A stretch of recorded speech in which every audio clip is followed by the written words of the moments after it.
สวัสดีค่ะ สำนักงานพัฒนาชุมชนอำเภอโพนสวรรค์จังหวัดนครพนม ขอเชิญทุกท่านได้มารู้จักกับวิถีชีวิตชนเผ่าไทโซบ้านโพนจานตำบลโพนจานอำเภอโพนสวรรค์จังหวัดนครพนมชาวไทโซเป็นกลุ่มชนชาติพันธุ์หนึ่งในจังหวัดนครพนม มีประวัติศาสตร์มายาวนาน ชาวบ้านโพนจานเล่าว่าแรกเริ่มบรรพบุรุษของตนได้อพยพมาจากดินแดนฝั่งซ้ายของแม่น้ำโขง มาตั้งรกรากอยู่บริเวณต้นน้ำห้วยกุดยาง บริเวณนั้นมีต้นยางใหญ่ และมีห้างเผิ่งหลวงอยู่หลาย ชาวบ้านจึงเอิ้นว่าบ้านห้างต้นเผิ่ง เมื่อปี 2260 ชาวบ้านได้อพยพไปทางเหนือ และเปลี่ยนชื่อบ้านเป็นบ้านนาจาร ต่อมาปี 2300 ได้เกิดโรคระบาดร้ายแรงจึงพากันย้ายถิ่นฐานมาตั้งอยู่บริเวณที่อยู่ในปัจจุบัน มีลักษณะเป็นเนินหรือโพน และมีต้นจานหลาย จึงเอิ้นว่าบ้านโพนจาน ความเชื่อประเพณีความสำคัญของชนเผ่าไทโซ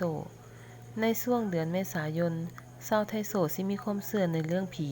และอำนาจเหนือธรรมชาติมาแต่อดีต ความเชื่อเหล่านี้ได้รับการสืบทอดมาอย่างเหนียวแน่นจนฮอดปัจจุบัน เป็นเหตุให้ชาวไทโซตั้งกุศโลบายในการประกอบพิธีกรรมที่เกี่ยวกับการเคารพบูชาผีไห้ผีนา โดยเฉพาะพิธีกรรมแซงสนำที่กระทำสืบทอดกันมาทุกปี อีกเป็นพิธีกรรมที่เป็นกุศโลบายที่จะใช้ในการเสริมสร้างความสัมพันธ์ภายในครอบครัว เนื่องจากเป็นพิธีที่พ่อแม่ลูกหลานสิได้อยู่นำกันพร้อมหน้าพร้อมตา และมีการแบ่งบทบาทหน้าที่ในการเตรียมประกอบพิธีอย่างชัดเจน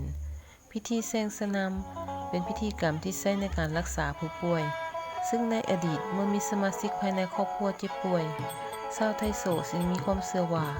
เป็นเพราะผู้ป่วยไปทำพิษผีหรือล่วงเกินผีไห้ผีนาผีป่าผีเขา พิธีกรรมแซงสนำเป็นพิธีกรรมที่เชื่อมโยงมาจากพิธีเหยาที่ชาวไทโซบ้านโพนจานเฮ็ดสืบทอดกันมาเพื่อแสดงความกตัญญูกตเวทีและความเคารพต่อผีไห้ผีนาผีป่าผีเขาและผีบรรพบุรุษที่ลูกแก้วเชื่อว่าได้ดลบันดาลให้ตนเอง